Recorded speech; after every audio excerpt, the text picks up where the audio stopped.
बीड जिल्ह्यातील मस्साजोगचे सरपंच संतोष देशमुख हत्या प्रकरणात अटक करण्यात आलेला मुख्य आरोपी वाल्मिक कराड याची प्रकृती बिघडली।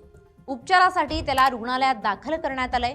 सध्या वैद्यकीय अधिकाऱ्यांकडून त्याची तपासणी सुरू असून तपासणीनंतरच त्याच्या प्रकृतीबाबत डॉक्टरांकडून निर्णय घेण्यात येईल।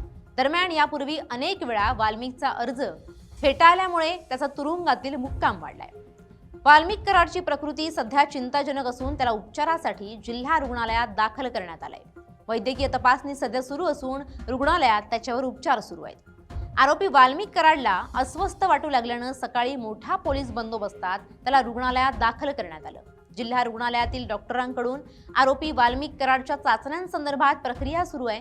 यावेळी रुग्णालयाबाहेर मोठा बंदोबस्त तैनात होता, तर वाल्मिक कराडचे कार्यकर्ते सुद्धा रुग्णालयाबाहेर गर्दी करून उभे होते। दरम्यान संतोष देशमुख हत्या प्रकरणात वाल्मिक कराडचा जामीन अर्ज न्यायालयाने फेटाळला असून त्याच्यावरील सुनावणी सध्या न्यायालयात सुरू आहे। दिवंगत सरपंच संतोष देशमुख हत्या प्रकरणाला जवळपास 1.5 वर्षाहून अधिक काळ पूर्ण होत आला असून सध्या न्यायालयात हा खटला सुरू आहे। या प्रकरणातील मुख्य आरोपी वाल्मिकसह 5 जण अटकेत असून कृष्णा आंधळे हा आरोपी अद्यापही फरार आहे।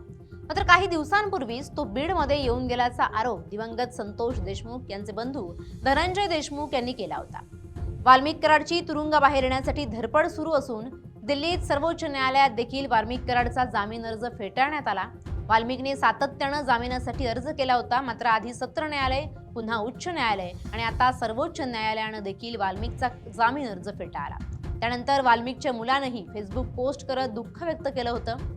वाल्मिकच्या प्रकृतीत अचानकपणे बिघाड झाला। त्याला सकाळी अस्वस्थ वाटू लागल्यानं तात्काळपणे त्याला रुग्णालयात दाखल करण्यात आलं। तोंडाला मास्क, पिकलेले केस, थकलेलं शरीर बघून वाल्मिक कराडचं सर्व रूपच बदलल्याचं दिसून येत आहे। सध्या वैद्यकीय अधिकाऱ्यांकडून त्याची तपासणी सुरू असून तपासणीनंतर डिस्चार्जबाबत डॉक्टर निर्णय घेतील। प्रकृती बिघडल्याने वाल्मिक कराडचे असंख्य कार्यकर्ते सध्या रुग्णालयाबाहेर उभे आहेत। पोलिसांचा फौजपटा तैनात करण्यात आलाय।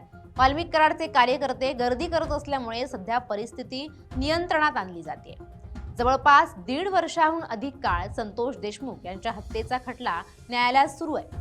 तेव्हापासून कराडचा जेलमधील मुक्काम हा सातत्याने वाढतोय, त्याची पोलीस कोठडी सातत्याने वाढतेय, त्याचे जामीन अर्ज सुद्धा वेळोवेळी फेटाळण्यात आले। बीडमध्ये ज्याचा दरारा होता, ज्याच्या गुन्हेगारीनं आणि भयंकर कृत्यानं बीडमध्ये दहशत माजली होती, त्या कराडचं हे नवीन रूप पाहताना जेलनं कराडची चांगलीच हवा काढली अशी चर्चा सध्या राज्यभर रंगली आहे।